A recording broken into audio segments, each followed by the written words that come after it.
Hello students, अब हम इस वीडियो में पढ़ रहे हैं टाइप्स ऑफ पर्सपेक्टिव प्रोजेक्शन। अब मैंने आपको बताया था कि वैनिशिंग पॉइंट क्या होती है, जहाँ पर ये लाइंस जो हैं, प्रोजेक्शंस लाइंस जो हैं, एक पॉइंट पे जाके कन्वर्ज होती हैं और उस पॉइंट को बोलते हैं vanishing point. All the projections converge to a point known as vanishing point. तो certain set of parallel lines appear to meet a different point. तो ये जो कुछ सेट ऑफ पैरेलल लाइंस जो होती हैं वो डिफरेंट पॉइंट पे जाके मिलती हैं। ये वाले अगर फिगर हम देखें तो ये वाली सारी लाइंस जो हैं वो कन्वर्ज हो रही हैं जेड एक्सिस के पैरेलल। तो ये जो कहलाएगी जेड एक्सिस वैनिशिंग पॉइंट, इसीलिए हमने लिखा है। तो if a set of lines are parallel to one of the three principal axis the vanishing point is called as principal axis point. तो अगर ये सेट ऑफ लाइंस पैरेलल होती है किसी भी one of the three principal axis, और कौन सी हमारी प्रिंसिपल एक्सिस होती है, x axis, y axis, z axis, भी एक एक्सिस के प्रिंसिपल एक्सिस के वो पैरेलल होती हैं ये लाइंस। तो उस केस में हम वैनिशिंग पॉइंट को क्या कहते हैं, प्रिंसिपल एक्सिस पॉइंट। तो जैसे ये जो लाइंस थी वो जेड एक्सिस के पैरेलल जा रही थी, क्योंकि ये जेड एक्सिस है, जेड एक्सिस के पैरेलल जाके वो एक पॉइंट पे वैनिश हो रही हैं, मीट हो रही हैं, तो इसीलिए ये क्या हो जाएगी, जेड एक्सिस वैनिशिंग पॉइंट। ऐसे ही पैरेलल लाइंस जो हैं किसी भी एक्सिस के पैरेलल होके कन्वर्ज हो सकती हैं किसी एक पॉइंट पे। जैसे ये जेड एक्सिस पे हो रही है, ये एक्स एक्सिस पे हो रही है, देखो ये एक्स एक्सिस के पैरेलल हैं लाइंस और जाके कन्वर्ज हो रही हैं। यहाँ पर ये देखो वाई के पैरेलल जाके कन्वर्ज हो रही हैं।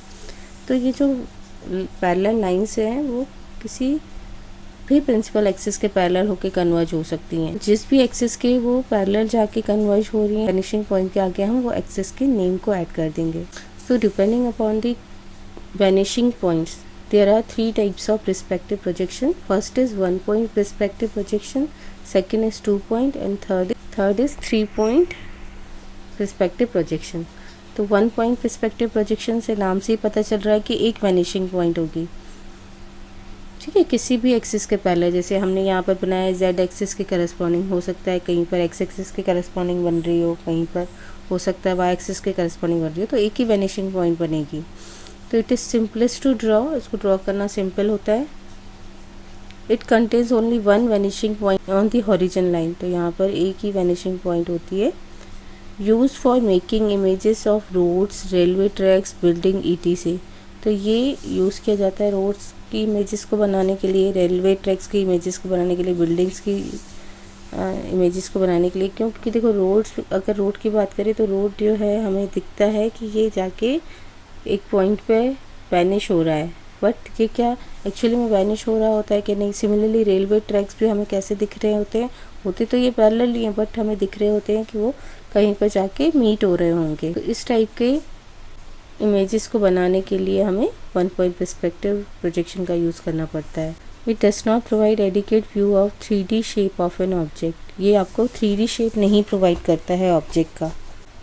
Next is 2 point projection, perspective projection. तो 2 point में देखो हमने ये जो डायग्राम बनाया है, हमने ये जो फिगर बनाया है, इसमें एक जेड एक्सिस वैनिशिंग पॉइंट है, एक एक्स एक्सिस वैनिशिंग पॉइंट है। यहाँ पर ये सारी लाइंस जो हैं वो जेड एक्सिस के पैरेलल हैं और ये वाली लाइंस जो हैं यहाँ पर पैरेलल हैं एक्स एक्सिस के। तो in 2 point respective projection there are 2 vanishing points. 2 vanishing point है, जैसे हमने फिगर में बनाया है। One is in the x direction है और other is in the Z direction है। This is often used in architectural, engineering and industrial design drawing. 3 point perspective projection, तो देयर आर 3 वैनिशिंग पॉइंट्स।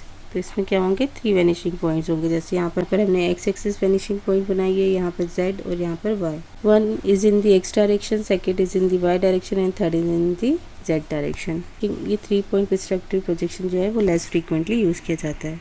तो इसका use कहाँ पर किया जाता है, जब किसी 3D ऑब्जेक्ट को रिकन्स्ट्रक्ट करना हो, किसी भी 3D ऑब्जेक्ट के शेप को रिकन्स्ट्रक्ट करना होता है तो हम इसका यूज़ करते हैं। जैसे 3D ऑब्जेक्ट हमारा क्यूब है, तो क्यूब को हमें रिकन्स्ट्रक्ट करना है तो हम 3 point पर्सपेक्टिव प्रोजेक्शन का यूज़ करते हैं।